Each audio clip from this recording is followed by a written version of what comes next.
तो आज था थर्सडे और आज थर्सडे वाले दिन हमने कोई ट्रेड नहीं करी है। पूरे दिन मार्केट साइडवेज रहा है और पिछले 2-3 दिन से पूरा ऑलमोस्ट साइडवेज है। फ्रेम पे दिखाऊं तो डेली टाइम फ्रेम पे हमें मुश्किल से पिछले 3 दिन से कोई ट्रेड ही नहीं मिली है अच्छी, ठीक ठाक। ये देखो, ये बहुत दिन में कम वॉल्यूम आ रहा है, बहुत। ये तीनों दिन मार्केट वॉल्यूम साइडवेज रहा है। 4 आवर में दिखाऊं तो मैं और साइडवेज दिखेगा। फिर मैं दिखाता हूँ उनमें क्या क्या है। ये देखो, साइडवेज है, साइडवेज है, ये विक बन रही है नीचे की। ये जितनी भी विक बन रही है, ये जो पॉइंट है, ये यहाँ मेरा कर्सर है, जितने भी पॉइंट है यहाँ बायर्स के बाइंग ऑर्डर लगे हुए हैं। मतलब यहाँ बायर्स दबा के बाय कर रहे हैं, यहाँ बाइंग हो रही है। और ऊपर जो है ये थोड़े बहुत सेलिंग कर रहे हैं। तो हो गया रहा है पूरे दिन से। आज आज का क्या हुआ, आज का देखते हैं। आज मार्केट ओवरऑल पूरे दिन से साइडवेज था, ठीक है। ओवरऑल मार्केट पूरे दिन से साइडवेज था और हमने कोई ट्रेड नहीं ली। पहली बात तो मेरा बायस ये था कि मैं बाइंग साइड ट्रेड लूँ, क्योंकि बाइंग साइड ही ट्रेड मेरी अच्छी बन रही थी, जहाँ की प्रॉफिट हो सकता है, टारगेट हिट हो सकता है। जो अच्छी ट्रेड होगी, टारगेट की बात छोड़ो, जो अच्छी ट्रेड होगी, गुड ट्रेड। क्योंकि जो सेल साइड ट्रेड मैंने क्यों प्लान नहीं कर रहा हूँ, क्योंकि ये देखो, ये कितनी बड़ी विक है। ये विक हो गई, ये विक हो गई, ये जितनी भी विक हैं नीचे, ये सब ये रिप्रेजेंट कर रही है कि ये जो एरिया है, अगर मैं बड़ा रेसिस एक जोन ड्रॉ करूं, ये जो एरिया है इतना, ये जो एरिया है, इसको ब्लैक करते हैं हल्का। ये जो एरिया है, ये एरिया बायर्स का है। ये देखो, विक विक विक। मतलब यहाँ अगर प्राइस आएगा तो बहुत हाई प्रोबेबिलिटी कि प्राइस बाउंस बैक कर जाए, प्राइस वापस ऊपर चले जाए, क्योंकि यहाँ खरीदारी हो रही है वो पिछले 2-3 दिन से।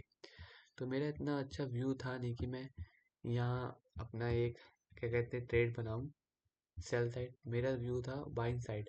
ये था मेरे रेजिस्टेंस। अगर मार्केट, जो कि 8:30 बज चुके हैं, ट्रेड खत्म हो चुकी है हमारी, मतलब टाइम जोन खत्म हो चुका है, आपको ट्रेड वोड लेनी है नहीं, वैसे भी मार्केट कहीं भी जाए। तो होता क्या है कि मुझे एक ट्रेड मेरी बनती बाइंग साइड आज के दिन, जो बनती है, अगर वो बनती, अगर ये मार्केट यहाँ इस रेजिस्टेंस के ऊपर क्लोज होता और मेरी रेंज थी इस कैंडल के हाई तक की, इसमें आ रहा है 150 पिप, $15 है, 150 पिप की रेंज थी ट्रेड करने की आज की। तो मैं 6:30 से लेके 6:30 बजे से, यहाँ 6:30 बजे से 8:30 बजे तक, मैक्स 8:30 तक कोई ट्रेड हमें यहाँ मिली नहीं। तो हमने यहाँ ट्रेड नहीं ली। अगर मैं अपना रेसिस्टेंस दिखाऊं, अगर मैं अपना तुम्हें रेसिस्टेंस दिखाऊं तो वो सपोर्ट, एक सपोर्ट साइड ट्रेड है, लेकिन मैं तुम्हें दिखाऊंगा कि मैंने क्यों ट्रेड नहीं ली। इसलिए नहीं ली क्योंकि बायर्स वो बाइंग कर रहे हैं दबा के। देखिए, देखो, ये है हमारा सपोर्ट, ठीक है। अगर सेटअप के अकॉर्डिंग जो है कि ये हमारा है सपोर्ट, ठीक है। तो मार्केट पूरे दिन इसी जोन में रहा। अगर ये ब्रेक करेगा सपोर्ट रेजिस्टेंस तो मैं ट्रेड लूंगा, लेकिन मेरा बायस स्ट्रॉन्ग कहाँ था कि मैं आज बाइंग साइड ट्रेड लूँ। सेल साइड क्यों नहीं लूंगा, सेल साइड इसलिए नहीं लूंगा क्योंकि यहाँ पिछले 2-3 दिन से खूब बाइंग हो रही है। और ये जो बिग हैं, ये खूब रिप्रेजेंट कर रही है कि प्राइस हमारे फेवर में नहीं जाए, सेलिंग साइड प्राइस नहीं जाएगा।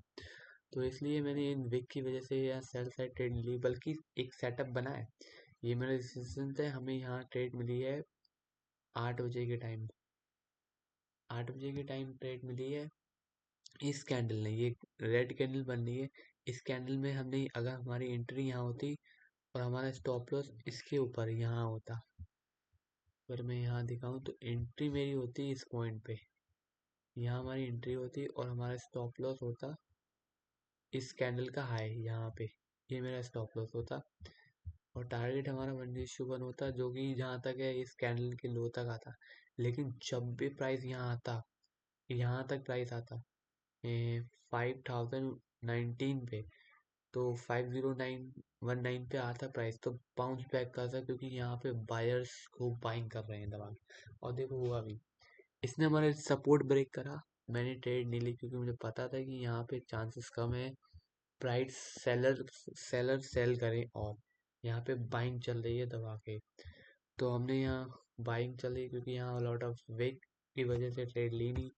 तो देखो ये स्कैनल ने ऑलमोस्ट हमारे एसएल तक आ चुकी है, अगर मैं ट्रेड लेता तो ये पूरे पूरे यहाँ तक आ चुकी है, मतलब ये पोजीशन लॉस में चल रही है। और यहाँ मेरा एसएल है, तो कुछ देर में ये कैंडल पूरी जाए बन जाएगी, एसएल हिट हो जाए।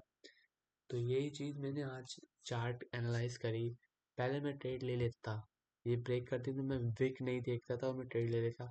तो आज हमने ये देखा कि कैसे विक होती हैं मार्केट में, उसको भी एनालाइज करके चार्ट देखा जाता है, चार्ट ट्रेडिंग की जाती है। तो कैंडल अभी मैं सीख रहा हूँ, और देखो हमारा एसएल हिट हो गया। तो यही इसलिए हमने ट्रेड नहीं ली थी क्योंकि आज इस पॉइंट पे पूरे इस एरिया में बाइंग हो रही है दबा के, तो ट्रेड नहीं ले सकते। खाली आज हम बाइंग साइड के थे, तो आज कोई ट्रेड थी नहीं फिलहाल। इसको हम अपने नोशन में डाल देंगे अभी।